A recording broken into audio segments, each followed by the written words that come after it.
안녕하십니까. 행복한 아침 이재용입니다. 안녕하세요. 정예인입니다. 오늘은 4월 19일 수요일이고요. 아침에 나오는데 좀 상쾌한 느낌 들었거든요. 네. 오늘 날씨 어떨지 궁금합니다. 박소영 기상캐스터. 네, 날씨 요정 박소연입니다. 오늘은 옷차림을 한결 가볍게 하셔도 좋겠습니다. 따뜻한 동풍이 유입되고 볕까지 강하게 내리쬐면서 반짝 초여름 더위가 찾아올 텐데요. 오늘 서울의 낮 기온은 28도로 6월 초순만큼 덥겠습니다. 네, 여름이 미리 찾아온 게 아닌가 싶은데요. 오늘 날씨 어떤지 구체적으로 알려주세요. 네, 다만 큰 일교차에 주의가 필요합니다. 낮에는 반팔도 무색하지 않지만 해가 지면 금세 쌀쌀해질 텐데요. 낮과 밤의 기온차가 15도 이상으로 크게 벌어지겠습니다. 겉옷을 꼭 챙기셔서 체온 조절 잘 해주셔야겠습니다. 출근길 교통안전에 주의가 필요합니다. 해안가와 내륙을 중심으로 매우 짙은 안개가 껴 있는데요. 가시거리가 200m 미만까지 좁혀져 있습니다. 기온이 오르면서 점차 맑은 하늘 드러나겠습니다. 오늘 낮까지 남해안과 제주에는 약한 비가 이어지겠고요. 오늘 미세먼지 걱정은 없지만 그 밖의 지역은 볕이 강하게 내리쬐면서 오후 한때 오존 농도가 높아지겠습니다. 이 시각 현재 기온 살펴보겠습니다. 서울은 11.5도, 광주는 17.3도, 대구는 14.3도 가리키고 있습니다. 오늘 한낮에 내륙 지역은 25도를 웃도는 곳이 많은데요. 서울과 대전 28도, 부산은 19도가 예상됩니다. 당분간 예년보다 따뜻한 날들이 이어질 텐데요. 변덕스러운 기온 변화에 건강관리 잘 해주셔야겠고요. 절기 고구인 내일은 중북부에 비가 살짝 지나겠습니다. 지금까지 날씨 전해드렸습니다.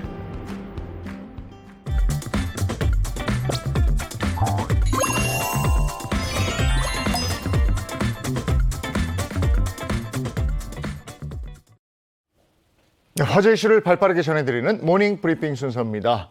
김성환 시사평론가와 함께합니다. 어서 오세요. 네, 안녕하세요. 네, 첫 번째 이슈부터 전해주시죠. 네, 첫 번째 이슈는 거리로 내몰린 피해자들입니다. 인천 미추홀구 전세 사기 피해자들 사연 들으시고 굉장히 안타까워하시는 분들이 많으실 것 같습니다. 또 피해자 가운데 3명, 특히 20, 30대가 극단적 선택을 했다, 이런 사연이 알려져서 더 안타까움을 더하고 있는 상황인데요. 그런데 비슷한 처지로 내몰린 피해자들이 훨씬 더 많다고 합니다. 이게 굉장히 심각한 문제라고 할 수 있는데요. 경찰이 추산한 바로는 한 2,700여 세대가 지금 피해를 입은 것으로 확인되고 있는 상황인데요. 일단 미추홀구 피해자 대책위에 신고된 접수 건수만 가지고 제가 먼저 말씀을 드리면요. 사실은 정확한 피해자 집계도 지금 안 되고 있는 상황이기 때문에 이렇게 말씀드릴 수밖에 없습니다. 그러니까 전체 한 1,780여 세대가 신고를 했다고 하는데요. 이 가운데 1,000세대 넘게, 그러니까 약 60% 정도에서 경매나 공매 절차가 진행 중인 것으로 나타났습니다. 그리고 이미 경매가 절차가 끝난 곳도, 그러니까 낙찰을 받아서 다른 사람이 집주인이 된 곳도 100세대가 넘는다고 하는데요. 이렇게 돼버리면 젊은 세대가 주로 이제 세입자로 살고 있는 상황인데 길거리로 그대로 내쫓길 수밖에 없는 이런 안타까운 사연이 있는 겁니다. 그래서 정부가 뒤늦게 대책 마련에 나서긴 했는데 과연 이게 대책이 실효적으로 작동할 수 있을 것이냐, 이런 우려도 나오고 있는 상황입니다. 네, 실질적인 대책이 정말 필요한데요. 문제 해결을 위해서 시민사회단체들이 또 나섰다고요. 네, 맞습니다. 그동안에는 미추홀구 대책이 이렇게 불렀는데요. 이제는 전국 단위 피해자 모임이 처음으로 만들어졌다, 이렇게 생각하시면 될 것 같습니다. 명칭이요, 전세 사기 깡통 전세 해결을 위한 시민사회 대책이 이렇게 이제 만들어졌는데요. 어제 이제 추모제가 열렸고, 추모제가 열리는 가운데 정부의 대책 마련을 촉구하는 이런 일이 있었습니다. 일단 피해자들은요, 당장 경매 절차를 중단하라, 이렇게 요구를 하고 있습니다. 왜냐하면 경매가 진행이 되면 지금 살던 집에서 당장 쫓겨나야 되는 상황이 되거든요. 그러니까 경매가 진행되지 않도록 해달라, 이런 것과 함께 우선 매수권을 달라, 이렇게 얘기를 하고 있습니다. 그러니까 지금 후순위로 밀려가지고 담보권 먼저 설정한 사람들, 선순위가 있는 상황이기 때문에 경매가 감정가 낙찰률로 보면은 경매가가 한 60% 정도밖에 되지 않거든요. 이미 전세 보증금 정도 수준밖에 낙찰가가 형성되지 않고 있어요. 그러면은 다른 선순위가 먼저 돈을 가져가면 돈 한 푼도 못 받는 이런 상황이 되는 겁니다. 그러니까 우선 매수권을 좀 다 줬으면 좋겠다 이렇게 얘기를 하고 있고요. 여기서 좀 더 나아가서 공공이 집을 매입하는 방안이 담긴 깡통전세 특별법도 제정해야 한다 이렇게 요구를 하고 있습니다. 왜냐하면 지금 채권자 가운데는 은행권이나 이 이제 건축왕이라고 불리는 이 사람 남모 씨라는 사람은 집을 자기 돈으로 진 게 아니고 자기 돈으로 집을 산 게 아니고요. 은행권에서 대출을 받아가지고 네. 집을 산 거예요. 네. 그러니까 선순위 담보권은 이미 설정이 돼 있는 겁니다. 네. 그러니까 이런 상황에서 만약에 정부가 가지고 있는 캔코 같은 자산관리공사가 경매 절차를 중단할 수는 있겠지만 은행권에서 아니 나도 채권을 갖고 있는데 경매 진행해야 돼 이러면 막을 방법이 없다고 하는 거예요.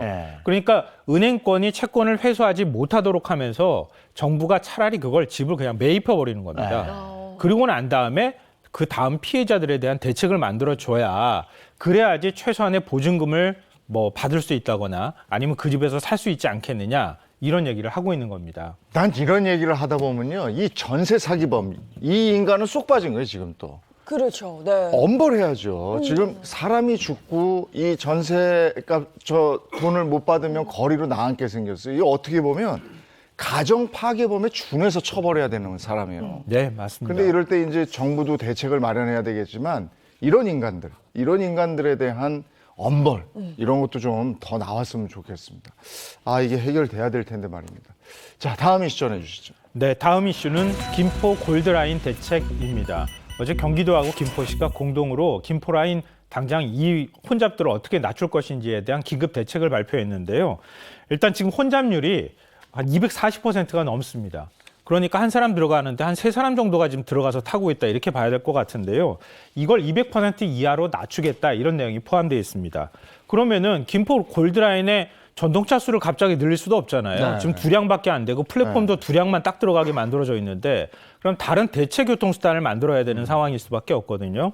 그러니까 전세버스를 투입하거나 수요응답형 버스를 투입해서 혼잡률을 낮추겠다 이런 대책도 들어가 있고요. 버스 전용 차로를 신설해서 버스들이 정시에 운행이 될 수 있도록 하면 그러면 버스 이용률이 높아지지 않겠느냐 이런 대책도 들어가 있습니다.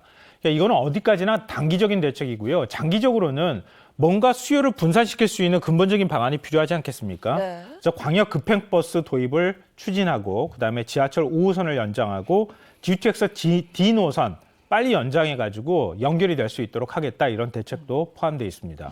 최근 안전 문제가 계속해서 불거지고 있는 만큼 좀 빠르게 시행이 돼야 할 것 같은데요. 연내 시행 목표인 긴급 대책 구체적으로 어떤 내용이죠? 지금 김포 골드라인에서요 당장 사고가 터져도 전혀 이상할 상황이 아니에요. 네. 지금 호흡곤란을 호소하거나 아니면은 실신하는 승객까지 나오고 있는 상황이거든요. 이게 뭐 다른 이유 때문이 아니라 승객과 승객 사이에 꽉 눌려가지고 이런 일이 벌어지고 있다고 하는 겁니다. 그러니까 혼잡도를 낮추기 위해서 당장 사고가 터지지 않게 하려면은 전문 안전 요원을 빨리 배치하는 겁니다. 그래서 승객들이 내려가서 떠밀리거나 아니면은 혼잡도가 높아서 호흡이나 실신하는 이런 호흡곤란이나 실신하는 사태가 없지 않겠느냐. 이것부터 일단은 전문 안전요원을 투입하겠다 이렇게 얘기를 하고 있고요. 너무 승객이 많이 몰릴 경우에는 전동차 타지 마십시오라고 제지를 해줘야 된다. 이런 대책이 있습니다. 그리고 다음 주 월요일부터 그러니까 24일부터 대체 노선인 70번 버스가 있거든요. 여기에 전세버스를 투입해서 배차 간격을 15분에서 5분으로 단축합니다. 그렇게 되면은 많은 승객들이 버스를 탈 수 있지 않겠습니까? 네네. 그리고 7월부터는 아파트 단지 앞에서 스마트폰 앱으로 차량을 호출하고 결제할 수 있는 수요응답형 버스 DRT 30대를 투입하기로 했다고 합니다. 그리고 사우동부터 개화역까지 버스 전용 차로도 설치하겠다 이런 방침이 들어가 있습니다. 저 출퇴근할 때 이렇게 압박감을 느끼면서 타서 고통스러워하는 모습을 어떤 기자가 이제 들어가서 같이 타면서 실감나게 찍은 영상을 제가 봤는데 네. 딱 드는 생각, 아니 우리가 이태원 참사를 겪고도 저런 곳을 저렇게 방치하고 있었어? 이런 생각이 들더라고요. 지금 안전대책이 나왔으니까 순차적으로 잘 진행이 됐으면 좋겠습니다. 자, 다음 이슈 전해주시죠. 네, 세 번째 이슈는 아줌마 아닌데요입니다. 죄송합니다. 이건 무슨 말인가 하실 텐데요. 퇴근길 지하철 안에서 아줌마라고 불렀다는 이유로 승객에게 흉기를 휘두른 30대. 법정에서도 나 억울해요 이렇게 얘기를 했다고 합니다. 어제 서울중앙지법에서 특수상해 혐의로 구속된 김모 씨에 대한 재판이 열렸는데요. 김 씨는 지난달 3일 수임 분당선 전동차 안에서 승객 3명에게 흉기를 휘둘러서 중상을 입혔습니다. 근데 재판부가 뭐가 그렇게 억울하냐 이렇게 물었다 그래요. 네. 그랬더니 아주머니, 이렇게 상황을 제가 재구성해서 말씀드리면 아주머니 휴대폰 소리 좀 줄여줘요 이렇게 얘기를 했다고 하는데요. 오, 그게 그렇게 화가 날 일인가? 할 수 나 있는 말 아닌가요? 나 아줌마 아니에요. 30대라고 하니까요. 30대 중반이거든요. 네. 나 아줌마 아니에요. 이렇게 얘기를 하면서 시비가 붙었다 그래요. 근데 이 여성이 흉기를 꺼내가지고 그다음부터 휘두르기 시작했고요. 다른 승객이 말리는 과정에서 또 다른 승객하고 다퉜다 그래요. 그러면서 또 다른 승객한테 흉기를 휘두르는 일이 발생했는데 나는 아줌마라고 불러서 이건 굉장히 기분 나쁜 말이니까 여기에 대해서 항의를 하는 과정에서 다른 승객이 거기다가 오히려 시비를 붙인 것이다. 그러니까 내가 그렇게 나쁜 사람인지는 내가 잘 모르겠다 이렇게 얘기를 했다 그래요. 근데 왜 흉기를 소지하고 다니지? 글쎄 그건 잘 모르겠어요 저도. 그러니까요. 그러니까 평상시에 뭔가 그 좀 정서가 불안하거나 아니면 화가 많이 나 있던 사람이 아니었나 이런 생각도 좀 해보게 되는데요. 어찌됐든 아줌마라는 단어가 이런 그 굉장히 큰 사고로 네. 번질 수 있는 이런 계기가 됐다는 것만은 틀림이 없는 네. 것 같습니다. 이게 항의를 하는 것과 흉기를 사람에게 휘두르는 거 완전히 다른 얘기거든요. 이번 사건의 여파로 또 온라인상에서는 아줌마라는 호칭과 관련해서 정말 많은 글들이 올라오고 있습니다. 네, 맞습니다. 온라인 커뮤니티에서 때 아닌 아줌마 논쟁이 지금 벌어졌거든요. 그러니까 예를 들면 이런 거예요. 몇 살부터 아줌마라고 불러야 되는가? 근데 사실 아줌마라고 부르는 거는 아주머니의 예. 격을 낮춰서 부르는 말이 아줌마거든요. 그러니까 썩 좋은 표현은 아니에요. 아주머니 이렇게 불러야 되는데 사실 그것도 우리 어감상 그렇게 좋지는 않거든요. 우리한테도 아저씨 그러잖아요. 저도 기분은 별로 안 좋긴 해요. 가끔가다 그런 얘기 어르신이라고 듣는 경우도 있기도 한데요. 근데 그 예를 들면 이런 거예요. 아줌마라고 아주머니라고 불러야 하는 나이가 기준이 몇 살이냐. 그리고 아주머니라고 불렀다고 하는 게 그렇게 기분 나쁠 일이냐. 이거 가지고 굉장히 논란이 많다고 하는데요. 가급적이면 사실은 아주머니라고 하는 호칭은 그렇게 썩 좋은 표현처럼 느껴지지 않으니까 그렇죠. 이 예, 부분은 좀 하긴 절제할 그렇죠. 필요는 있을 것 같은데요. 이게 우리나라만 그런가? 근데 우리나라만 그런 건 또 아니라 그래요. 아, 그래요? 일본 삿포로에서 버스를 탄 여성 승객이 아줌마라는 호칭을 참지 못하고 남성을 폭행하는 일도 있었다고 하고요. 오. 인도에서는 사람을 해치고 나아가던 소녀가 중년 여성에게 실례합니다 아줌마 이렇게 얘기를 했다고 해서 이게 싸움이 발단이 돼서 몸싸움으로 번진 사건도 있었어요. 아. 그러니까 아줌마라는 용어는 이거 어떻게 해야 되죠? 잘 안 쓰는 게 맞는 그럼 뭐 건가요? 이모님 그래요? 아니면 어르신이라고 하면 또 안 되고. 어르신도 기분 나쁠 네, 것 같고. 안될것 같고. 그러니까 예인 씨도 결혼하고 이제 아줌마잖아요. 네, 저는요 제가 아줌마라고 하거든요. 아 그래요? 아, 이거는- 아주머님 이렇게 네. 불러야 되나요? 이걸 잘 모르겠네요. 어렵습니다. 어떻게 해야 네. 되는지. 받아들이는 사람이 또 기분 나쁘면 또 할 수 없는 거니까. 네, 그러니까요. 여보세요 이렇게. 네, 글쎄. 저기요도 아닌 것 같고. 어렵습니다. 알겠습니다. 네. 네. 야, 이거 참 논란거리긴 하네. 자, 오늘 모닝 브리핑 여기까지 하겠습니다. 김성환 시사평론가와 함께했습니다. 고맙습니다. 네, 고맙습니다.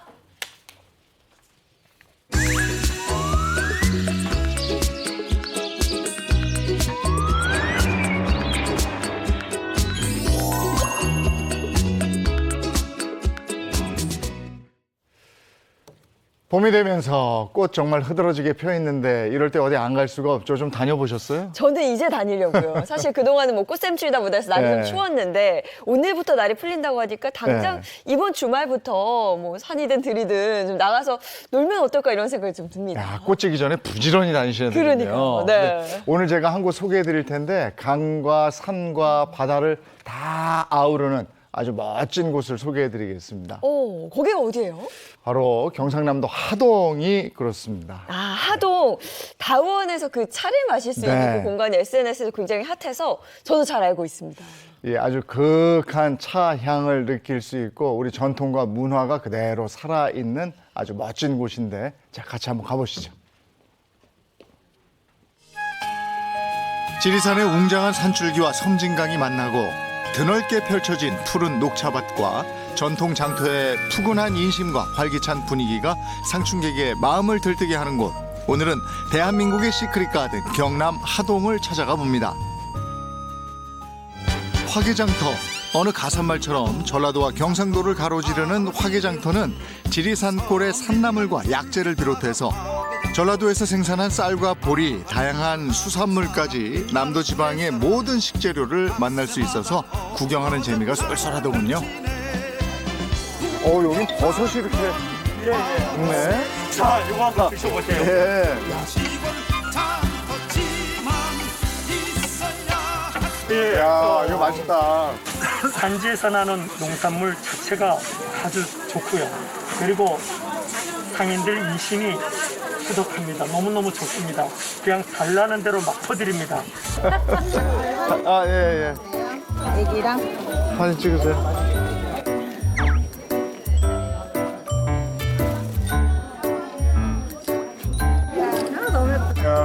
다니러 오신 거예요? 아니면? 네, 어. 약간 완도에 갔다가 아. 여기 들렸다가 야, 멋지다. 네. 네? 엄마 아빠가 같이 오니까 너무 신났어요? 장터에 왔으니까 또 든든하게 배를 채워야겠죠.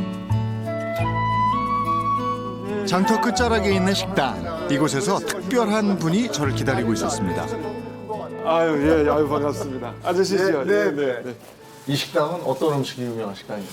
무엇보다도 하동에 오셨으니까요. 하동 명물 제첩국 좋다. 잘 끓여내는 곳입니다. 예. 제첩국을 드시고 사이드 디시로 언어 튀김을 드시면 좋을 것 같습니다. 아, 사장님이시군요. 아이고, 반갑습니다. 예. 여기 제첩이 맛있는 이유는 뭡니까? 제첩은 이제 우리 깨끗한 섬진강 물하고 예, 자연이 키운다 이제 그러다 보니까 그 국물 알은 좀 자라도 네. 국물 맛이 깊고 아주 구수하면서 진한 맛이 납니다. 예. 아유, 빨리 맛보고 싶은데. 아, 좀 부탁합니다. 예, 그렇습니다. 제첩국은 단순하게 조리되는 음식입니다. 제첩 그대로의 향을 강조하기만 해도 아주 훌륭한 음식이 되기 때문이죠.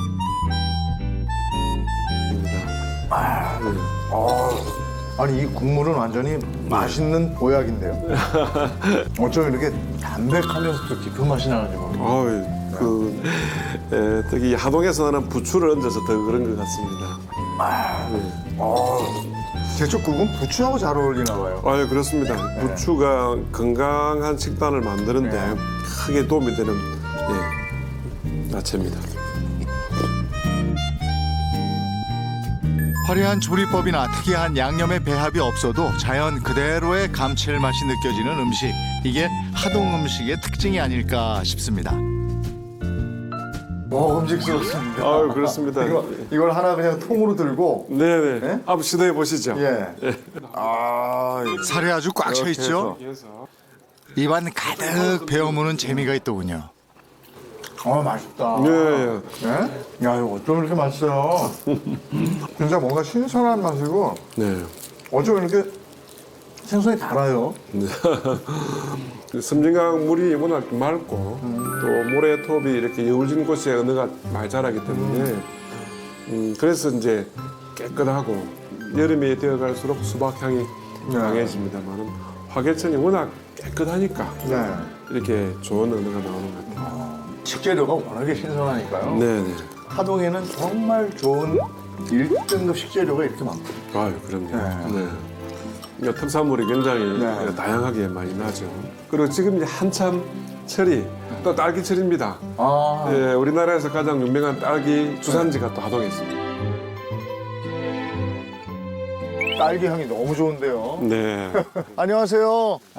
안녕하세요. 예, 굉장히 커요, 규모가. 네. 향도 좋지만 어쩜 이렇게 딸기 빛깔이 곱습니까? 이 하동은요, 네. 일급수에 덕천강과 인천강이 인접한 지역이거든요. 그냥 물이 아주 좋아요. 그래서 여기 저 비옥한 토양이 있고 영양분과 당도가 참 좋습니다. 맛도 좀 볼 수 있습니다. 예, 물론입니다. 야, 여기 빛깔 보세요. 너무 먹음직스럽죠. 그럼요. 네, 맛 좀 보겠습니다. 네.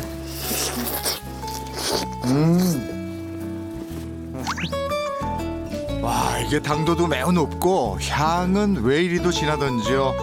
안 먹어본 사람은 절대 모를 겁니다. 우리 하동 딸기는 당도가 매우 높고 향이 매우 또 강합니다. 그래서 육질도 단단하고요. 그래서 굉장히 인기가 있어요. 그래서 동남아시아나 일본에도 많이 수출을 합니다. 딸기는 물론이고 제첩, 대봉감까지 하동의 특산물은 세계에서 인정받고 있다고 합니다. 그중 으뜸은 바로 하동 녹차죠. 푸른 녹차밭이 걷는 것만으로도 힐링이 되는 느낌이 듭니다. 아, 하동 차밭 정말 멋지네요. 네. 네, 이 경사를 다 이렇게 차를 심어 놓으신 거 아니에요? 네. 소나무와 바위와 어우러지면서 독특한 경관을 내고 있습니다. 예. 근데 여기 말고 차밭이 또 군데군데 많이 있죠, 하동에. 예, 그렇습니다. 우리나라 최초로 1200년 전에 차를 처음 심은 차 12지 다원도 있고 예, 어떤 웅장함과 평온함을 잘 이렇게 버무린 섬진강변 화계동 전에 자연과 어우러지기 때문에 곳곳에 명다원들이 많습니다. 1200년의 역사를 자랑하는 하동 녹차. 성분은 물론이고 맛과 품질이 우수해서 삼국시대부터 왕에게 진상된 왕의 녹차였습니다. 요즘에 차 맛이 제일 좋을 때입니까? 그럼요. 지금 막 해차가 나올 때입니다. 예. 네. 해참은 여기 지금 새순을 따서 그렇습니다. 차를 만드는 거예요? 예, 그렇습니다. 이게 이제 그 차의 새순이죠. 아, 위로 올라온 거? 예, 이걸 따서 이제 덮어서 만드는데. 요거. 이걸 그냥 생으로 맛을 봐도 됩니까? 예, 가능합니다. 예. 생으로 먹어도 될 정도로 깨끗하게 키웠다고 하는데요. 약간 풀 쓴맛 같은 게 풀을 쓴맛이고, 본래 이제 쓴 성분이 있으니까요. 봄의 맛이다. 이렇게 생각하시면 될 것 같습니다. 봄의 맛. 이 맛은 과거 중국에까지 알려졌다고 합니다. 삼국 사기에 보면 네. 구식이경이죠. 중국에서 차 씨앗을 가져와서 지리산 자락에 심었다는 기록이 나오고요. 사신들이 중국에 갈 때 이제 그 하동차를 가지고 갔다고 합니다. 중국에까지 이렇게 잘 알려진 명차가 바로 우리 하동차라고 볼 수 있습니다. 중국식하고는 또 다른 거고. 중국하고는 다르죠. 그렇죠. 우리나라만의 고유한 맛과 제조법이 있으니까. 지금까지도 하동은 전통 덕금 방식으로 녹차를 생산하고 있습니다. 저온에서 덕는 중국과는 달리 하동은 무쇠 가마솥을 활용해서 350도의 고온에서 직접 손으로 덕었기 때문에 깊은 맛이 난다고 합니다. 차를 마실 때는 끓는 물을 바로 붓는 것이 아니고 마시기에 적당한 온도로 식혀서 찻잎에 부어야 제맛이 우러난다고 하는데요. 4월인 지금이 딱 맛있는 해차를 맛볼 수 있는 시기랍니다. 드십시오. 좋은 풍광 속에서 마시는 차 한 잔. 차의 그 느낌은 크한 향이라 네. 마음이 이렇게 안정되는 느낌이에요. 네. 하동차는 처음 시작할 때는 고소한 맛, 그리고 상큼한 떫은 맛, 또 깔끔한 쓴맛, 그리고 마무리 감칠맛까지 아주 이렇게 고급차의 특징이 이기 때문에 다양한 맛이 납니다. 이 차를 가지고 또 특별한 행사를 하신다고요? 예, 그렇습니다. 오는 5월 4일부터 6월 3일까지 한 달간 이 세계차 엑스포를 우리 하동에서 개최를 합니다. 이 세계차 엑스포는 전 세계 최고의 차들을 비교하고 또 그 나라 문화를 느낄 수 있는 행사이기도 하고요. 또 우리 하동차의 다원에서 나오는 맛을 골고루 맛볼 수 있는 또 계기가 되기도 합니다. 하동 녹차의 역사와 문화가 있는 하동 세계차 엑스포. 이때 함께 즐기기 좋은 곳이 있습니다. 바로 대하소설 토지를 재현해 놓은 최참반댁입니다. 여기는 집이 그대로 보존돼 있네요. 예, 그렇습니다. 봄볕 아래 단아한 처마가 정말 매력적이더군요. 오래된 것 같은데. 네, 예, 그렇습니다. 예, 방금 보신 그 처마가 아름다운 이 한옥들이 한 14동 정도가 있습니다. 예전에 주산밭댁을 그대로 재현해서 이런 이제 뭐 다양한 또 세트장으로 쓰이고 있고요. 또 이 아래로 내려가면 소설 토지 속에 등장하는 인물들이 살고 있는 또 초옥들, 또 초가집도 많이 이렇게 재현을 해놓고 있습니다. 진짜 멋지네요. 예, 예. 이 최참판댁 말고도 또 볼거리가 많이 있죠. 네, 그렇습니다. 이제 하동은 지리산 남쪽 지역의 웅장함과 평온함이 섬진강을 만나서 섬진강은 우리나라 최대의 그 생태 하천이잖아요. 그래서 곳곳이 다양한 풍광을 갖고 있습니다. 그래서 여기 말고도 우리 쌍계사, 쌍계사 또 우리 아짜방으로 유명한 그 칠불사와 같은 전통 사찰도 있고 그리고 삼성궁이라고 해서 산정호수가 아름답고 1,500개의 돌탑이 어루지 있는 독특한 풍광을 가진 곳도 있습니다. 아니 이렇게 전통의 볼거리가 있는가 하면 또 최근 놀거리 같은 게 또 많이 생겼다고 들었거든요. 예, 뭐 어드벤처 액티비티 활동들을 많이 저희들이 갖고 있습니다. 우리 그 남해안에서 3대 그 전망대로 널리 알려진 금오산이 남해안 해안 지역에서는 제일 높습니다. 그래서 거기서 우리나라 아시아 최대의 찜 라인이 있습니다. 그거 타볼 만하겠네요. 그럼요. 시속 120km로 달려나가면서 바다로 빠지는 느낌도 들고요. 그리고 꽃축제, 양귀비 축제하고 또 코스모스 축제로 유명한 북천에는 레일바이크도 있습니다.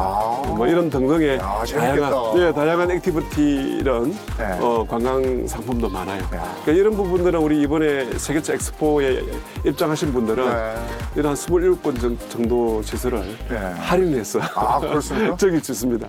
군수님께서 곳곳을 이렇게 소개해 주셔서 하동군 제대로 한번 보고 맛보고 느끼고 했습니다. 지리산 남쪽에 그런 아름답고 평온한 그런 대한민국 시크릿 가든. 네. 대한민국의 시크릿 가든. 네, 예. 멋집니다. 네. 자주 오실 거죠? 예, 다음번에는 이렇게 일로 아니고 가족들하고 관광. 그럼요. 네, 환영합니다. 제가 잘 모실게요. 고맙습니다, 교수님. 네, 감사합니다. 예. 가나하게 꾸며진 한옥과 싱그러운 녹차밭이 있는 마을. 아름답고 평온한 시크릿 가든을 이루는 곳. 성인의 지혜가 담긴 녹차를 즐길 수 있는 경남 하동에서 향긋한 봄의 정취를 느껴보시죠.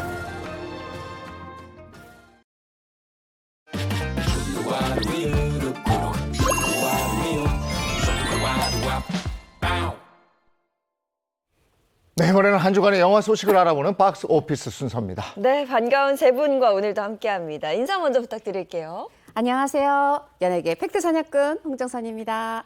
안녕하세요. 자칭 특종 여신 미남 전문 기자 최정아입니다. 안녕하세요. 발빠른 연예계 소식을 전해드리는 홍규입니다. 네, 반갑습니다. 자, 이번 주 극장가를 뜨겁게 달구고 있는 영화 순위부터 알아볼까요? 네, 순위 살펴보겠습니다. 먼저 5위입니다. 더 퍼스트 슬램덩크고요. 4위는 킬링 로맨스, 3위 리바운드, 2위는 스즈메 문단속, 대망의 1위는 존윅 4입니다. 4월은 극장가 비수기로 불리는데 이번에는 이 4월에 개성 가득한 영화가 준비되어 있다고요? 네, 맞습니다. 4월 극장가는 어떤 영화를 선택하셔도 후회가 없을 것 같은데요. 이 더 퍼스트 슬램덩크에 이어서 이건 일본 애니메이션이었죠. 이번에는 한국 놀이, 이 한국 농구 놀이를 잘 보여주는 영화가 나왔습니다. 리바운드인데요. 이 리바운드 외에도 초반 20분만 잘 견디면 이후부터는 계속해서 신선한 장면과 신선한 컨셉으로 이 정말 딱 점철되어 있는 킬링 로맨스가 준비되어 있습니다. 그리고 다가오는 26일에는요. 개봉을 앞둔 이 전직 축구 선수와 열정이 없는 PD가 집이 없는 홈리스 오합지졸 축구 국대 선수들과 함께 이 불가능한 꿈에 도전하는 드림이라는 영화가 개봉을 앞두고 있는데요. 또 박서준 씨, 아이유 씨가 이 주연을 맡았기 때문에 더욱 이 화제를 모으고 있습니다. 네, 오늘 그럼 어떤 영화 얘기하는 거예요? 홍규 씨가 준비하셨죠? 오늘은 믿을 수 없을 정도로 극적인 감동 실화를 스크린으로 옮겨놓은 실화를 바탕으로 한 스포츠 영화 3편 준비했습니다. 네, 기대됩니다. 첫 번째 영화부터 가죠. 실화를 바탕으로 한 스포츠 영화 첫 번째는 2023 상반기 극장가를 강타한 농구 영화의 열풍을 이어가고 있는 리바운드입니다. 영화 리바운드는 2012년 전국 고교농구 대회에서 아무도 주목하지 않았던 부산중앙고 농구부의 신인 코치와 6명의 선수가 8일간 써내려간 기적 같은 이야기를 기반으로 한 감동 실화 영화입니다. 네, 감동 실화 영화 리바운드. 어떻게 장항준 감독이 이 감독을 맡게 됐습니까? 네, 요즘 뭐 눈물 자국 없는 말티즈다. 전 국민의 사랑을 받고 있는 장항준 감독이 연출을 맡았는데요. 이 영화 리바운드와는 정말 우연히 만나게 됐습니다. 그것도 꽤 오래 전에 이 영화가 시작이 됐는데요. 2012년 당시에 부산 중앙고 농구부 뉴스를 이 우연히 본 제작자가 이 학교 관계자들에게 바로 찾아갔어요. 그래서 이 코치와 이 학교 관계자들에게 내가 언젠가 꼭 이 영화를 꼭 제작하고 싶다라고 허락을 미리 받았다고 합니다. 그 이후에 본격적으로 수리남을 쓴 권성희 작가가 시나리오를 썼는데요. 사실 이 당시만 해도 농구가 그렇게 인기 있는 스포츠가 아니었고 또 고등학교 무명 선수들에게 큰 이 수십억을 투자할 만한 그런 소재인가라고 좀 고개를 갸웃했었던 것 같아요. 그리고 스포츠 영화에 대한 그 선입견도 분명히 있었던 것 같은데요. 이후에 장항준 감독이 이 시나리오를 받은 게 2018년도였다고 합니다. 그런데 이 장항준 감독이요, 보통 제가 인터뷰 때 만나고 왔는데 시나리오를 받으면 온 가족이 다 돌려서 본대요. 근데 딸이 한 명인데 이 딸이 아빠 이거는 아빠가 만들지 않더라도 언젠가 꼭 영화가 됐으면 좋겠다라고 얘기하고 또 아내가 김은희 작가, 유령, 사인 그리고 뭐 시그널 등 여러분이 참 재밌게 보셨을 드라마를 만든 이 김은희 작가인데 오빠 그럼 이거 만들 거면 내가 한번 수정해봐도 돼? 라고 얘기를 했다는 거예요. 그래서 장항준 감독 표현입니다. 이게 웬 떡이냐. 이렇게 스타 작가님이 내 아내가 수정을 해준다고 하니까 이게 웬 떡이냐 싶어서 수정을 더 맡겼다고 해요. 그래서 장항준 감독이 이 시나리오를 전적에 딱 보니까 정말 실화인데도 불구하고 와 이건 정말 영화보다 더 드라마틱한 얘기다라고 생각해서 연출에 본격적으로 뛰어들게 됐다고 합니다. 네. 하지만 영화 리바운드를 만들 때 가장 어려웠던 점이 그 투자였다 그래요? 결국 돈이죠. 장항준 감독이 스태프도 의욕적으로 모집하고 이 체육관에서 몇 날 며칠 무려 500명 오디션. 왜냐하면 농구 영화니까 진짜 농구를 좀 잘해야 되잖아요. 키도 커야 되고. 그렇게 해서 다 이제 배우들도 뽑고 했는데 투자가 받아지지 않는 거예요. 그래서 시체말로 엎어졌습니다, 영화. 스태프들한테 안 되겠다, 안녕, 미안하고 해산을 했는데 이때 기업 넥슨에서 제작비 100억 투자하겠습니다. 이런 제의가 옵니다. 이게 총 제작비 한 거의 80% 정도 되는 제작비거든요. 이 영화로 돈 벌려고 하는 거 아닙니다. 나 이거 젊은 사람들한테 꼭 필요한 영화라서 우리 투자하고 싶습니다. 이렇게 좋은 뜻으로 넥센에서 투자를 해서 이제 시작이 됐어요. 여기다가 이제 범죄도시로 돈 좀 벌었죠. BA 엔터테인먼트. 또 하정우의 회사 워크하우스 컴퍼니까지 이런 좋은 영화에 우리도 돈 좀 낼게요. 이렇게 해가지고 이게 드디어 시작이 된 거예요. 그래서 장항준 감독 다시 스태프 불러 모으고 추가로 오디션 더 해서 배우들 다 모으고 이렇게 해서 드디어 세상에 나온 영화입니다. 네, 실존 인물을 연기하는 거니까 강양현 코치죠. 네. 이걸 안재홍 씨가 이제 연기를 하는 건데 싱크로율을 높이기 위해서 굉장히 노력을 많이 했죠. 제가 참 개인적으로 좋아하는 배우가 안재홍 배우이기도 한데요. 이 영화는 안재홍 배우의 그 사랑스러운 귀여움이 모조리 다 녹여들어 있는 그런 작품입니다. 그 귀여움을 나타내기 위해서 이 안재홍 씨가 노력한 게 바로 이 살을 찌우는 거였는데요. 일주일 만에 10kg를 찌웠다고 해요. 와, 그거 어려운 건데. 네, 이게 어떻게 찌웠냐라고 했더니 이번 영화를 준비하면서 가장 쉬운 게 살 찌운 거였다라고 하면서 피자를 먹어서 10kg 증량을 했다고 하더라고요. 헤어스타일은 물론이고 뭐 의상, 각종 액세서리 등 이 아주 높은 수준으로 강양현 코치를 외적인 모습을 일치화하기 위해서 노력을 기울였다고 하는데요. 이 후반부 엔딩 장면에 보면 강양현 실제 이 실존 인물이랑 이 사진이 나오면서 정말 비슷하죠. 딱 나오는데 보셨죠? 네. 정말 비슷해요. 그래서 안재홍 씨가 정말 칼을 갈고 형을 만든 거구나라는 걸 알 수 있고요.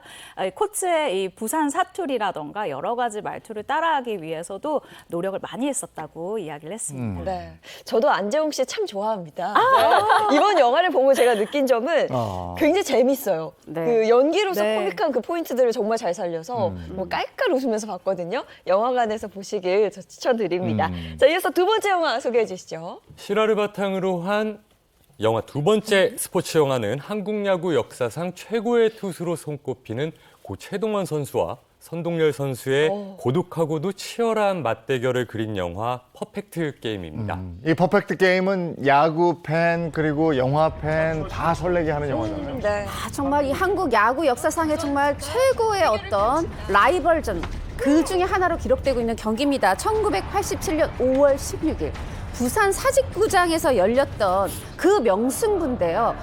이때 이 선동열 또 이 이제 그 최동원 이제 고인이 되셨죠. 그 두 분이 나와가지고 투수 교체도 없이 15회를 완투 거의 5시간 가까운 이 명승부를 펼치는데 그거를 그대로 스크린에 옮긴 게 퍼펙트 게임입니다. 최동원 선수는 이 조승우 배우가 맡았고 또 손동열 씨는 양동근 선수가 맡아서 정말 세기의 라이벌전을 생생하게 재현을 했었죠. 이 두 사람은 실존 인물을 완벽하게 표현하기 위해서 그야말로 피나는 노력을 했다 그래요. 조승우 씨와 양동근 씨가 정말 연기파 배우로 유명하잖아요. 연기 욕심도 대단한데요. 이 두 사람은 실존 인물을 완벽하게 표현하기 위해서 국가대표 출신 코치에게 투구 폼을 배웠습니다. 야구 트레이닝을 받는 등 특훈을 이어갔다고 하거든요. 촬영 중에도 틈틈이 진행된 훈련으로 두 사람은 실제 이 고 최동원 선수와 선동열 선수의 모습을 점점 아주 많이 닮아갔다고 합니다. 당시 두 사람을 가르친 코치에 따르면요. 첫 연습부터 이 조승우는 생각했던 것보다 공을 너무 더 잘 던져서 놀랐다. 조승우의 이 퀵모션과 글로브를 낀 왼손은 당시 최동원 선수를 떠올리게 충분했다라고 극찬을 한 바가 있습니다. 영화 퍼펙트 게임을 통해서 생애 처음으로 야구를 접한 양동근 씨도 마찬가지였는데요. 이 양동근 씨에 대해서는 정말 지독한 노력파다. 스파이크가 찢어질 때까지 쉬지 않고 마운드에서 연습을 거듭했다라면서 칭찬을 아끼지 않았습니다. 저 같은 경우도 야구를 잘 모르는데도 불구하고 이 영화를 보고 와 야구 이렇게 재밌는 경기였어? 맞아. 라고 네. 생각한 그런 영화이기도 해요. 맞아요. 참 좋은 영화죠. 네. 자, 이어서 세 번째 영화 한번 만나보겠습니다. 실화를 바탕으로 한 스포츠 영화 세 번째 영화는 1991년 지바 세계 탁구 선수권 대회에 참가했던 사상 최초의 남북 단일 탁구팀 코리아의 46일간의 뒷이야기를 그린 영화 코리아입니다.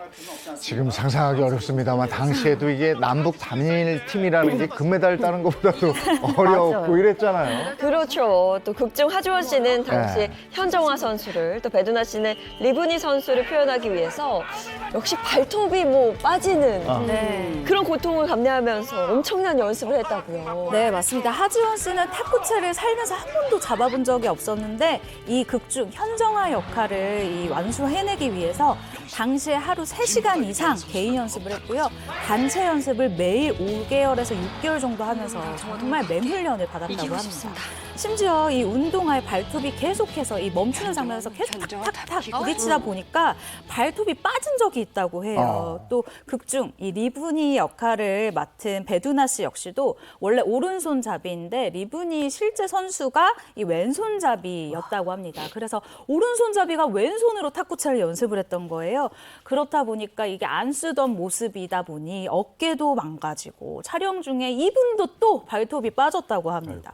배두나 씨가 현정아 씨한테 이 현정아 감독이죠. 만나서 아니 저 발톱이 연습 중에 빠졌다라고 이제 얘기를 했더니 현정아 선수가 저는 발톱이 아예 없어요라고 얘기를 했다는 거예요. 근데 배두나 씨도 정말 대단한 이 배우인 게 그 말을 딱 듣자마자 나 잘하고 있구나라는 생각이 들었다.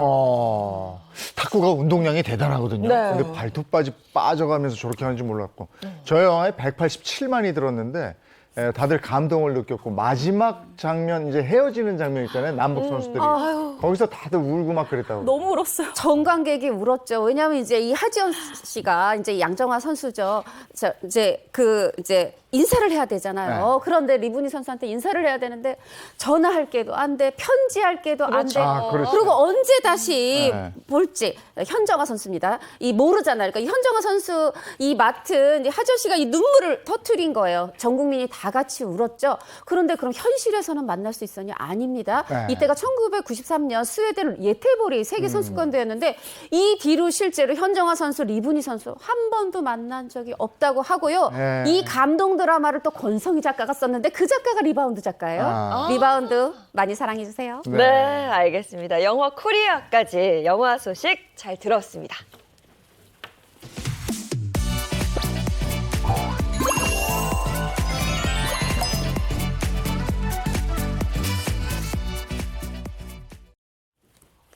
이번에 대한민국 대표 스타들이 걸어온 길을 되돌아보는 스타 주민 시간입니다. 네, 홍기 씨 오늘 주제는 뭐예요? 네, 오늘 주제는요. 그냥 봐도 멋있지만은 곧 있으면 다가올 여름, 뜨거운 태양 아래 왠지 수영복을 입은 모습이 더 멋있을 것 같은 스타들의 이야기를 준비해봤습니다. 오늘의 스타 주민 주제, 연예계 마린보이 스타들인데요. 스타들이 마린보이가 될 수밖에 없었던 이유 궁금하시죠? 함께 알아보실까요? 네, 바다의 왕자 마린보이 아닙니까? 네. 누굴까요? 궁금해지네요. 연예계 마린보이 스타들 첫 번째 스타는 과연 어떤 스타일까요? 바로 공개하겠습니다. 삼각 수영복 하나로 최고의 인기를 누렸던 배우 이태곤 씨입니다. 바다랑 참 잘 어울리죠. 이태곤 네. 씨는 낚시를 잘해서 마린보이 아닙니까? 삼각 수영복이 잘 어울리는 거예요? 의외죠? 맞습니다. 물하고 관련된 거는 그냥 이태곤 씨가 다 잘하나 봅니다. 자, 군복무를 마친 이태곤 씨가 제대 일주일 만에 나도 놀면 뭐 하나 이러면서 스포츠 센터에 취직을 하러 갔는데 이게 무슨 자 수영 강사 구합니다 모집 광고를 보고 간 게 아니라 모집 광고도 안 나왔는데 그냥 본인이 가서 저 좀 뽑아주세요 하고 찾아갔다는 겁니다. 왜 그랬냐면 무려 이 라이프가드 뭐 자격증 비롯해서 이 물 관련 수영 관련 자격증이 3개나 있어서 자신감이 있었던 거죠. 그 자신감 통했습니다. 수영장 가서 그냥 배우가 되기 전에 이미 어머니들 마음을 사로잡았다고 해요. 네, 이태곤 씨는 처음부터 우리 어머님들의 예사롭지 않은 시선을 느꼈다 그래요. 네, 이태곤 씨는요, 이 수영 실력을 보자는 말에 지하로 이제 내려갔는데 강습을 받던 어머님들이 이태곤 씨가 지나가니까 이렇게 다들 이렇게 보는, 이렇게 보는 모습을 느꼈다고 해요. 근데 이태곤 씨가 20대 초반에 몸매에 딱 자신이 있었다고 하거든요. 그래서 이런 마음으로 걸었다고 합니다. 한 방송을 통해서 밝혔는데요. 일부러 천천히 걸어갔다. 무조건 취직해야 하니까 실컷 봐라 싶었다. 이렇게 얘기를 한 적이 있어요. 어머니들의 예사롭지 않은 이 시선을 느낀 이태곤 씨가 수영 강사로 취직하기 위해서 일부러 걸음을 아주 이게 천천히 걸으면서 취직 굳히기에 나선 건데요. 여기에 또 한 방송에 출연해 이런 이야기를 한 적이 있습니다. 일부러 보라고 이쪽 내 앞레일에 뛰어든 게 아니라 내 대각선에 있는 옆레일로 탁 뛰어들었다는 거예요. 그래야 맞은편에 있는 사람들이 내가 몸이 이렇게 허리가 탁 꺾이는 그 멋있는 모습을 볼 수 있으니까 자신의 이 취직 노하우를 공개하기도 했습니다. 이게 다 계획이 있었네요. 네? 아니 그리고 그 수영복 사이즈가 뭐 남대문에서 없어서 못 파는 사이즈? XXS? 이건 뭐야? 이게 무슨 사이즈? 네, 당시 이태곤 씨는 수영복 뒷면에 코스모스 무늬가 새겨진 초삼각 파란색 꽃무늬 수영복을 입었었는데 사이즈가 말씀하신 것처럼 2X 스몰 사이즈였다고 합니다. 이거 뭐 이태곤 씨 손바닥으로도 걸릴 정도로 작은 초미니 사이즈의 삼각 수영복이었다고 하는데요. 그래서 이태곤 씨는 이 수영복 사이즈를 늘리기 위해 이틀 동안 이 초삼각 수영복을 입고 잠이 들곤 했었다고 합니다. 당시 뭐 최고의 인기를 누렸던 수영 강사답게 점심은 항상 꽃등심이었다 그래요. 어머니들하고? 네. 얼마나 인기가 많으면 이 수영 이 클래스 레슨을 30개나 30개나 맡고 있었다 그래요. 맞다 이제 새벽반 사실 새벽반 정원이 60명인데 새벽에 60명 정원 초과하기 힘들거든요. 이태곤 씨가 맡았더니 이 60명을 초과해서 이제 그만 받습니다. 할 지경이 됐고 자 이제 오전 클래스 다 끝나고 나면 점심 먹는데 아니 지금 새벽반만 60명인데 지금 어머님들이 얼마나 많습니까? 돌아가면서 밥을 사주는데 나는 오늘 꽃등심. 이건 매일만 한우 중에서도 꽃등심으로 점심을 먹었다는 본인이 밝힌 내용입니다. 야, 그리고 데뷔 전 수영 강사로 일했던 그 부분이요. 배우 데뷔 후에 연기할 때도 도움이 된 적이 있다고 그래요. 연기할 때 특히 시청률에 도움이 됐습니다. 자, 드라마 하늘 이시여로 우리 또 배우 이태곤 씨가 어머님들, 이 주부들의 마음을 확 사로잡았잖아요. 안방 극장에서. 근데 이때 또 한 번 이 수영장 씬이 있었던 거예요. 수영장 씬이 있고 이때 딱 몸매 노출이 나갔는데 아니 평상시 이 최고 시청률도 막 44.9% 이런데 딱 특히 그 수영장 씬에서 무려 3%포인트 시청률이 올랐다는 거죠. 아니 이거 제작진이 3%포인트가 오르는데 그래서 이제 막 종종 뻑하면 막 한 번씩 노출신이 있었다. 이렇게 이태곤 씨가 2018년 방송 인터뷰에서 밝힌 적이 있습니다. 네, 이뿐만이 아니라 네. 이뿐만이 아니라 이태곤 씨가 북방의 귀신 장수로 불리는 광개토 대왕 역할로 출연한 이 드라마 광개토 대왕이 있었어요. 그런데 여기서는 사극에서는 또 보기 힘들었었던 수중 씬이 연일 화제가 되기도 했었거든요. 함께 보시면 좋을 것 같습니다. 이 장면에서요, 당시 보시면 아시겠지만 이태곤 씨 정말 물속에서 날아오는 이 화살을 다 피합니다. 그리고 적군에게 대항하는 아주 화려한 이런 액션을 보였는데요. 몸이요, 쇠사슬로 묶이는 상황에서도 이를 뿌리치려는 괴력을 막 발휘하기도 해요.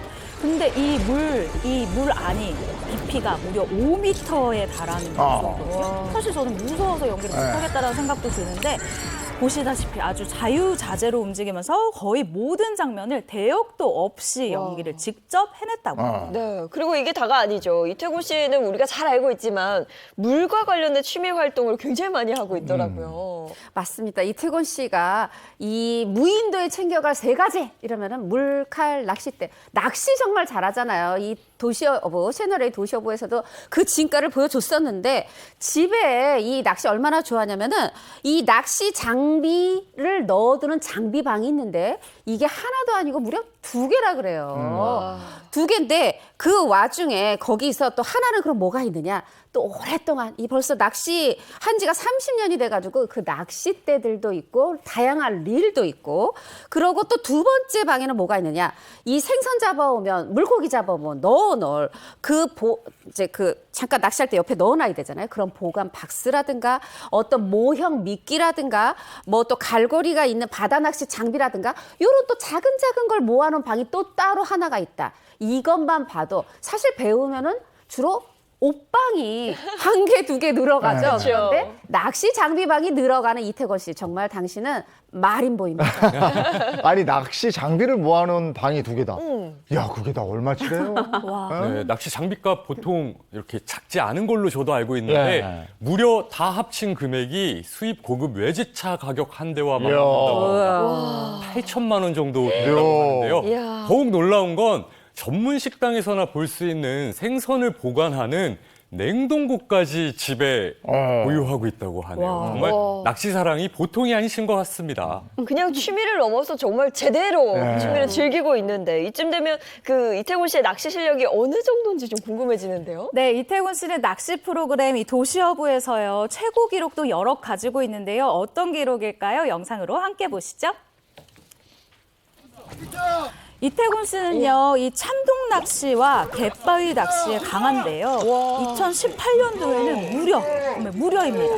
82cm 대형 참동을 잡아서 뜨는 거 제대로 이어졌네요. 아니, 영상으로만 봐도 너무너무 큰데요? 와, 이야. 82cm 봐. 갈치가 아니라 기분 어땠을까? 참동. 와. 진짜. 이 정도? 와, 저기 보세요. 참돔 도시어부 화이팅! 와, 진짜 진짜 커요. 크다. 진짜 크다. 정말 맛있겠다. 아니, 근데 저거 잡는 것뿐이 아니라 직접 회도 뜨고 이런다면서. 저 잡았는데 탕 끓여 먹을 수 없잖아요. 회 떠야죠. 2014년 한 방송에서는 본인이 가지고 있는 회칼만 30종에 이르는 그 모습을 보여줬어요. 칼만 좋은 거 아니야? 아닙니다. 2022년 방송에서 직접 회 뜨는 모습을 보여줬어요. 내가 회 뜬 게 생선 한 3,000마리는 되는 것 같다 하면서 범상치 않은 모습을 보여줬는데 백문이 불여일견입니다. 영상으로 직접 확인해 보시죠.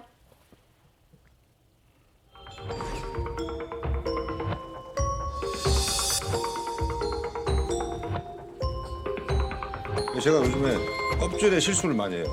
자꾸 두껍게 따요, 그 욕심이 문제였는데. 흰살 생선이 더 어렵거든. 오, 완전. 이야. 쥐게 넣나? 제가 보통이 아니에요. 아니 너무 깔끔해. 그 영상을 보는데 저까지 긴장돼요. 숨지게 돼. 아, 진짜 저 무슨 진짜 저 프로의 칼솜씨인데. 그러니까요. 이야. 정말 제대로 하시네요. 1등 신랑감 맞네요. 맞습니다. 와, 근데 저희가 첫 번째 마린보이가 지금 이태곤 씨. 다음은 누굴까 궁금해져서 바로 만나보겠습니다. 다음 스타 누굴까요? 네, 연예계 마린보이 2번째 스타는 드라마보다 뉴스에 더 많이 나온 배우 정동남 씨입니다. 정동남 씨 해난 구조 같은 거 활동 많이 맞아요. 하잖아요. 네네. 예. 맞습니다. 저는 이분이야말로 진정한 인어 왕이 아닐까라는 생각이 드는데요. 시청자에게 드라마 서울뚝배기에서 이마에 점이 딱 이 맞아. 점박이 캐릭터로 굉장한 많은 사랑을 받았었는데요. 정동남 씨는 1990년도 초반부터 우리나라에서 이 굵직한 사건이 터질 때마다 먼저 이 몸을 던지는 그런 배우로 알려져 있습니다. 서해 페리오 침몰 사고, 그리고 성수대교 붕괴, 세월호 침몰 등 수중 사고로 이어진 참사가 이어질 때마다요, 이 자원봉사자로 발벗고 나서서 몸을 아끼지 않고 구조 활동을 펼쳤어요. 그리고 아무 대가도 없이 약 50년 동안 580여 구의 이 시신을 수습하는 등 남모르게 굳은 일을, 그리고 유족분들에게 정말 여러 가지로 위로를 안겨준 분이다라는 생각이 듭니다. 네, 정동남 씨가 이렇게 참사 때마다 자원봉사자로 발벗고 나서는 데는 아픈 사연이 있다고 합니다. 맞습니다. 1969년이었다고 그래요. 정동남 씨가 한 20살 무렵이었는데 배를 타고 가다가 한강에서 수영을 하다가 그때 남동생을 잃은 어떤 아픔이 있습니다. 그때 이제 한남대교 아래에서 수영을 했다고 하는데 그때 이제 동생이 빠졌어요. 사람들한테 동생 좀 살려주세요 했더니 돈을 가져오면은 꺼내주겠다, 건져주겠다 이랬다는 거예요. 그래서 어렵게 막 주변에서 막 얻었겠죠. 그래서 돈을 가져왔는데, 그래서 건졌는데 이미 살릴 수가 없었다 그래요. 근데 그때 집안 형편이 그렇게 넉넉하지 못했나 봐요. 사과 박스 있죠. 이걸 얼기설기해서 동생을 저 세상으로 하늘나라로 보낸 거죠. 그래서 그다음부터는 물에 빠진 사람 무조건 건져야 된다, 이런 사명감을 갖게 됐고, 실제로 1975년부터는 민간 구조사가 돼가지고 이렇게 사명감을 가지고 계속해서 사람을 구해오고 있습니다. 근데 정동남 씨 인명 구조 활동하면서 본인도 심장마비로 큰일 날 뻔한 적이 있다면서요? 네, 정동남 씨는 해양구조단과 수색을 하던 당시 물속을 수색하다가 돌아 나오는 길에 시신과 마주하는 일이 있었다고 합니다. 그때 물속에서 시신을 처음 본 상황이었다고 하는데 너무 놀라 물속에서 심장마비가 올 뻔했었다고 합니다. 너무 놀란 정동남 씨는 시신을 수습을 하지도 못하고 그대로 물 밖으로 나왔다고 하네요. 그런데 정동남 씨는 인명 구조 활동을 하면서 방송 출연 정지를 당한 적이 있었다 그래요. 맞습니다. 때는 1997년이었습니다. 근데 그때 대한항공 항공기가 괌에서 추락한 일이 있었어요. 그 대한항공 항공기가 이제 착륙을 해야 되는데 이때 아가냐 공항에 어떤 이 활주로가 아니라 산 중턱에 이렇게 추락한 일이 있었는데 그때 사실 생존자가 몇십 명 안 됐어요. 그리고 전원이 사망하는 정말 참혹한 사건이었거든요. 이 소식을 듣고 정동남 씨가 또 그 먼 데까지 달려간 겁니다. 근데 정동남 씨가 봤을 때 정말 많은 어떤 인명구조를 해봤지만 정말 시신이 그렇게 그냥 그대로 있는 거는 나도 처음 봤다. 정말 참혹한 현장이었다. 그렇게 얘기를 했는데요. 이때 제일 어떤 인상 깊었던 처참했던 시신이 아기를 안고 그대로 타 있었던 그런 시신이었다고 합니다. 그 이후에도 그냥 하루 하고 온 게 아니고요. 22일 동안 이 현장에서 시신을 구한 적이 있다, 이렇게 얘기를 했는데 사실 그때 왜 방송 출연 정지당했다는 얘기가 처음이었잖아요. 사실은 방송 출연 중이었는데 요걸 펑크를 내고 거기를 갖고 사실 또 이렇게 오래 있을 줄 몰랐겠죠. 22일이나 있었잖아요. 그런 바람에 이제 이게 방송 어떤 이제 출연 정지로 이어졌던 건데요. 어떻게 되느냐? 방송사에서 무려 6개월 방송 정지 이거를 내려서 어떻게 보면은 배우들은 방송 없으면 실업자잖아요. 그렇죠. 네, 실업자가 됐다고 합니다. 방송 정지면 실업자인데, 네. 근데 결국은 이제 표창까지 받으면서 전화위복이 됐다고요. 네, 이렇게 하루아침에 실업자가 됐지만 한 달 뒤에 미국에서 한국 대사관으로요 온 연락 덕분에 상황이 정말 역전이 됐습니다. 이 정동남 씨가 한 방송을 통해서 밝혔는데요. 미국에서 저를 표창을 해주고 싶다고 이 연락이 왔다. 그런데 내가 실업자가 됐으니 그냥 가지는 못하고 그냥 소포로 그 표창장 보내달라고 얘기를 했다는 거예요. 그랬더니 이 실업자가 됐다라는 이 이야기를 포함해서 여러 가지들이 소문이 나면서 휘말려 있던, 그러니까 선행 때문에 내가 방송을 출연하지 못했었다라는 게 소문이 나면서 휘말려 있던 모든 문제들이 풀리기 시작했다라는 거예요. 지금 뭐 사진에서 영상에서 보고 계시지만 감사패 그리고 러브콜들이 오기 시작하더래요. 그래서 청와대 오찬 행사까지 참석했다라고 말해서 정말 영화 같은 이 스토리를 알려주었습니다. 그리고 정동남 씨는요, 98년도에 구조 활동을 인정을 받아서 국민훈장 동백장까지 받는 영광을 안게 됐습니다. 그렇게 수십 년 동안 인명 구조 활동을 했어요. 그러면 이제 지원을 받아서 이런 활동들을 하는 거겠죠? 일단 지원을 받는다는 게 생각보다 그렇게 쉬운 일이 아니더라고요. 그래요? 반백년 동안 이어진 이 정동남 씨의 인명 구조 활동이요. 전부 정동남 씨의 사비로 이루어졌다고 합니다.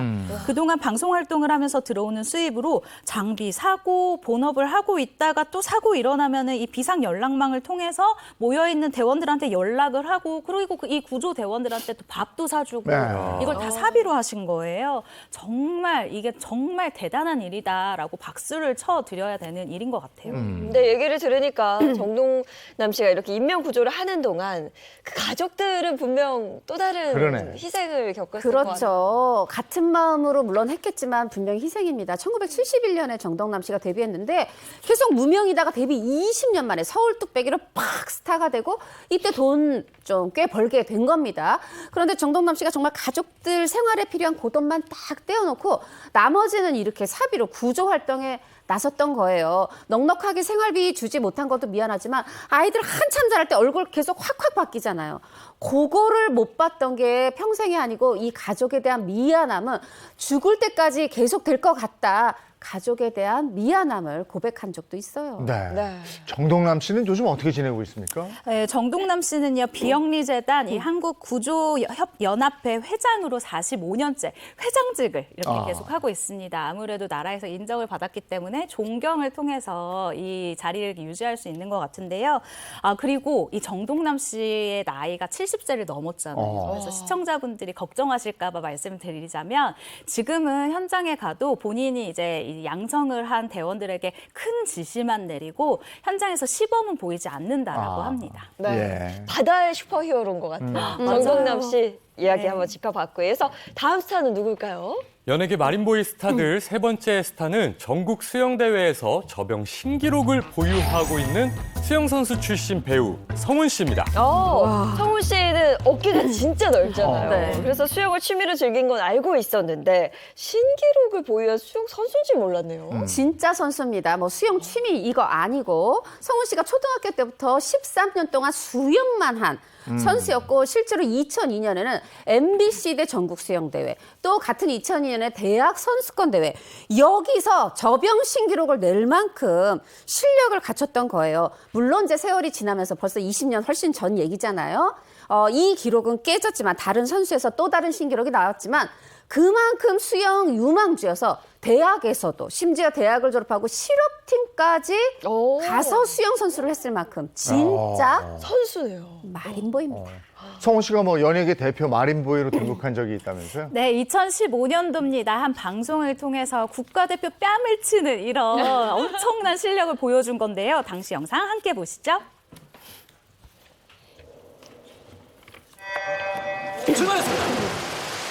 진짜 국가대표하고 수영 시합을 한 건가?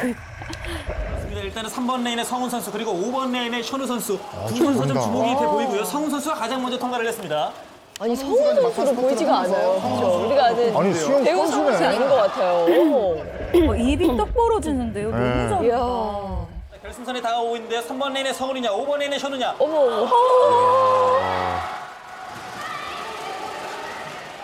성훈이 먼저 들어옵니다. 저쪽 옆에 있는 사람 누구야? 진짜 수영 선수 아니에요? 진짜 대단하네요. 진짜 대단하네요. 우리가 봐서 알지만 정말 수준급의 수영 실력을 갖추고 있는 성훈 씨인데 어떻게 하다가 연기자가 됐는지 그것도 좀 궁금해요. 성훈 씨가 부득이하게 수영을 관둘 수밖에 없었던 이유가 있었습니다. 바로 그 이유는 고질적인 이 허리 부상 때문이었는데요. 전신 마취만 무려 6번을 했었고 그동안 수술을 10번 넘게 했었다고 합니다. 그러다 보니 자연스럽게 수영과 거리가 멀어지게 됐고 자세한 이야기는 성훈 씨의 입으로 한번 직접 들어볼까요? 허리 한 번이 있었고 그리고 저는 이제 종양이 있었어가지고 선수 생활할 때 양성 종양 아닌가요? 양성이었죠. 양성. 예, 양성이었죠. 잇몸 쪽에 종양이 있어가지고 진짜. 그걸 이제 골반뼈를 떼는 이식 수술을 한 큰 수술을 2번 정도를 했었고 진짜. 양성골절이 되면서 그걸 전신 마취로 한 번 한 적이 있었고. 그럼 골반이 거의 없어요? 아니요, 여기 만지면은 조금 그 조각 떨어져 나가 있는 게 거. 만져져요, 양쪽에. 근데 저런 상황 속에서도 저병 신기록을 세우면 정말 노력이 대단한 건데. 대단한 거죠. 사실 이 수영 선수한테 수술은 금기되는 그런 거였거든요. 한두 번도 아니고 특히나 수영 선수한테 이 허리의 움직임이 중요한데 허리 수술도 했잖아요. 이렇게 되다 보니까 결국은 자신의 인생의 전부였던 수영을 포기할 수밖에 없는, 그만둘 수밖에 없는 상황이 됐고, 그러다 보니까 이 인간 성은, 사람 성은 내가 죽느냐 사느냐 이걸 생각할 만큼 눈앞이 깜깜했다고 그래요. 아, 그렇다고 여기서 인생을 멈출 수 없죠. 당연히 계속 나아가야죠. 아, 난 뭘 해야 되지? 사실 어렸을 때부터 좀 탤런트, 배우의 꿈이 있었다고 그래요. 관심이 있었다고 그래요. 마침 이 수영할 때부터 알고 지낸 선배가 연예기획사 소속사 대표였던 겁니다. 그 선배를 찾아가서 나 좀 살려주세요. 나 지금 새로운 일을 하지 않으면 난 정말 이러면서 애원을 했고 그렇게 해서 연기자의 길로 들어서게 됐습니다. 부상 때문에 수영 선수의 길을 포기할 수밖에 없었던 성훈 씨인데 그런데 또 다른 이유가 있다고 그래요. 수영 선수를 그만둔 결정적인 계기가 진짜 마린보이죠. 박태환 선수 때문이라고요. 네, 성훈 씨를 전에 그 사석에서 본 적이 있었는데 이 이야기를 해주더라고요. 그러면서 그 제가 굉장히 인상 깊었던 게 성격이 굉장히 좋고 자기 객관화가 잘 되어 있는 배우라는 생각이 들었어요. 그런데 이 마린보이, 그러니까 박태환 선수를 언급한 것도 아마도 이 자기 객관화에서 나온 게 아닐까라는 생각이 드는데요.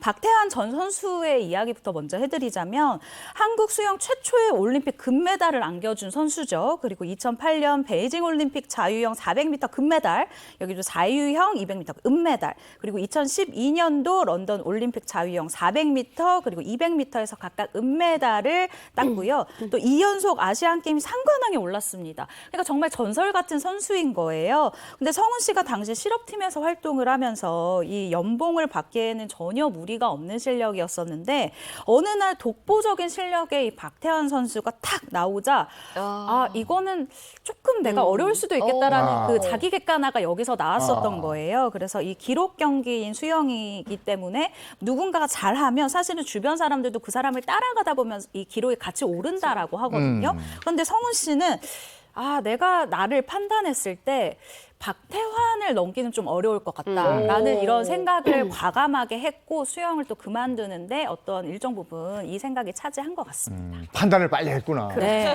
근데 수영 선수들 운동하는 분들 보면 잘 먹잖아요. 네. 근데 역시 잘 먹으면서도 그 탄탄한 몸매를 유지한단 말이에요. 비결이 뭘까요? 그 비결은 다이어트가 필요한 기간이 있으면 기간을 딱 정해놓고 혹독한 식단 관리를 한다고 합니다. 이렇게 기간을 정해놓고 그 기간 동안만큼은 고단백 위주의 식단 섭취만을 하는데 단 술과 과일을 절대 입에 대지 않는다라는 본인만의 비결을 밝히기도 했습니다. 반대로 성훈 씨가 하루에 뭐 5kg을 찌운 경험도 있다 그래요? 드라마 결혼 작사 이혼 작곡을 할 때였는데 여기서 운동을 전혀 하지 않아온 사람을 표현해야 되는 장면이 있었다 그래요. 대본을 봤더니 이렇게 헬스장에 가서요. 이렇게 본인의 쑥 나온 배를 보면서 한숨을 푹 쉬고 이렇게 해가지고 배를 쏙 집어넣는다. 요런 지문이 있었다는 거예요. 세상에 요 지문 하나 표현하겠다고 나 내일 촬영인데 이거 내일까지 배가 나와야 되네. 하룻밤에 5kg를 찌웠답니다. 대단한 근성입니다. 한 예능 프로그램을 통해 성훈 씨가 이제 밥을 먹는 모습을 봤는데 깜짝 놀랐습니다. 너무 잘 먹죠. 잘 먹어서요. 네. 역시 운동선수 출신이라 다른 것 같아요. 자, 이어서 다음 스타 얘기 한번 들어보겠습니다. 연예계 마린보이 스타들 네 번째 스타는 트로트계 BTS 가수 장민호 씨입니다. 장민호 씨. 예전부터 궁금했는데 장민호 씨를 왜 그 트로트계 BTS라고 부르는 걸까요? 네, 바로 장민호 씨 본인이 스스로 나는 트로트계의 BTS다라고 자신을 했기 때문인데요. 너무 이 능글미가 대단한 스타인 것 같아요. 2019년도에 한 방송에 출연한 장민호 씨가요. 트로트 가수들은 모두 이 수식어가 붙는다. 그런데 요즘 트렌드는 아이돌이다라고 얘기한 적이 있습니다. 많은 수많은 가수들 중에 이 BTS를 자신의 수식어로 붙인 이유에 대해서는 엑소와 이 원호원 같은 경우는 이미 누가 선점을 했다. 내가 BTS만큼은 놓치고 싶지 않았다라고 이 욕심을 나타냈는데 이 재치가 이때부터 상당했네요. 장민호 씨가 뭐 지금은 스타가 됐습니다마는 무명 시절이 길었고 그때 수영 강사를 했다고요? 맞습니다. 지금 사실 장민호 씨가 횟수로 데뷔 26년 차예요. 1997년에 기억하시는 분들 있을 겁니다. 아이돌 그룹 유비스로 데뷔를 했는데 사실 잘 되지 않았죠. 그리고 나서 또 2004년에 또 발라드 가수로 도전장을 냈지만 그것도 잘 되지 않았어요. 우리가 조금 아는 건 한 이제 10년 전 2013년에 남자는 말합니다. 요 노래로 이제 좀 알려지기 시작했어요. 뭐 그래도 트로트 가수로 이렇게 여러 행사도 다니고 완전 스타는 아니었어도 조금 이름이 있었는데 자, 이제 어렸을 때부터, 그러니까 내가 그래도 우리 집안이 넉넉하지도 않고 뭔가 이렇게 생계를 걱정해야 되는데 나는 가수가 하고 싶고 이렇단 말이에요. 그래서 뭔가 생계 대책으로 대학교 1학년 때, 성견지명이 있었던 것 같아요. 수상 안전요원 자격증을 따놨던 겁니다. 고 대학교 1학년 때 따놓은 자격증으로 우리 이태권 씨도 했다. 수영 강사를 했다고 하네요. 그래서 오늘 우리 마린버이에 들어온 거예요. 네, 장민호 씨 정말 대단한 게 그냥 무작정 수영 강사가 되기 위해서 수영장을 찾아갔다요. 네, 맞아요. 보통 수영장은요, 수영 강사를 뽑을 때 선후배들의 추천을 받거나 아니면 이 사회체육학과 학생이었었던 사람들 위주로 뽑게 돼요. 그런데 장민호 씨는 정말 그냥 용감하게 수영장에 가서 사진 한 장 턱 붙이고 이력서를 탁 냈다라는 거예요. 그래서 돌아온 대답. 이 수영장에서는 저희는 이렇게는 안 뽑아요 라고 거절을 했다고 합니다. 그런데 장민호 씨가요. 제가 이 연락받을 수 있는 확률이 있냐라고 또 역으로 물어봤던 거죠. 그러니까 수영장에서 일단 돌아가시면 저희가 연락을 드리던가 하겠다라고 얘기를 했다고 합니다. 근데 사실 보통 여기까지 얘기하면 그냥 안 되나 보다. 나 떨어졌나 보다 생각하는데 장민호 씨 정말 대단합니다. 집념의 사나이라고 불러도 될게요. 일단 전화가 안 오니까 계속 걸었대요. 전화 주신다고 했는데 왜 전화를 안 주시지? 계속 전화를 걸었대요. 근데 간절하면 통한다라는 말처럼 이 장민호 씨의 간절함이 수영장에서도 통했었던 것 같습니다.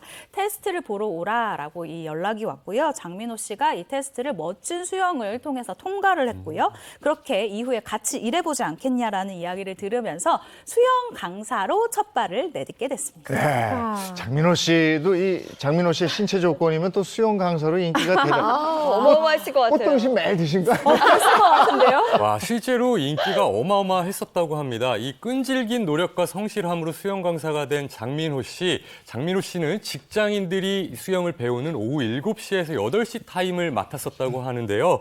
얼마나 인기가 있었는지 영상으로 직접 확인해 보시죠. 오전반에 어머니들이 저녁반에 장 선생이라는 사람이 왔는데 소문났구나. 소문났어. 네. 마스크도 좋고 뭐 이렇게 나머지 잘 가르치고. 그 오전반에는 연회원으로 등록하신 어머니들이 그러니까 입김이 세신. 굵직한 손님들이지. 입김이 세신. 그래서 저녁반에 장 선생님을 빨리 일로 와. 오전반으로 내려보내달라. 근데 오더가 그게 내려왔네. 내려가는 과정이 보통 제가 듣기로는 한 1, 2년 이상 경력이 쌓여야. 네, 왜냐면 어머니들과 이야기를 하고 수영 가르치기 더 힘들다 이거예요. 그치.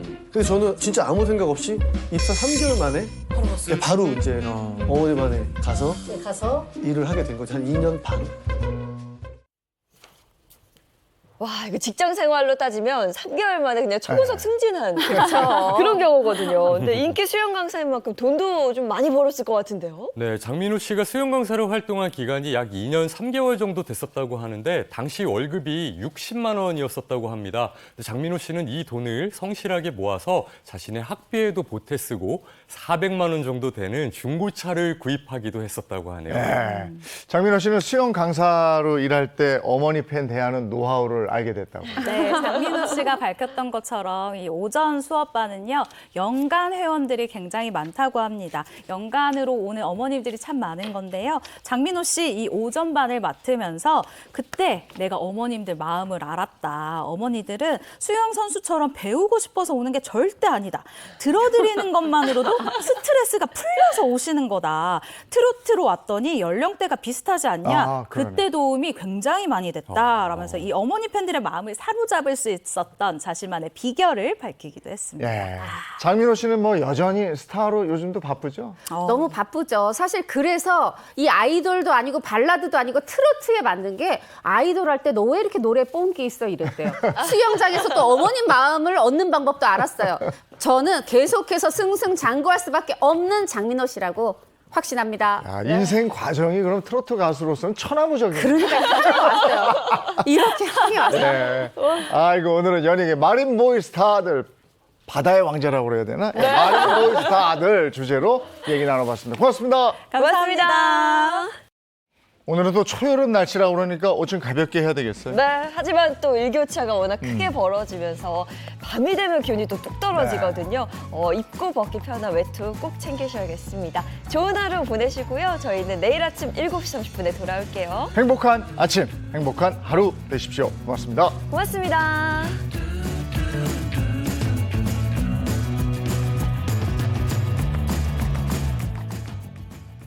채널 A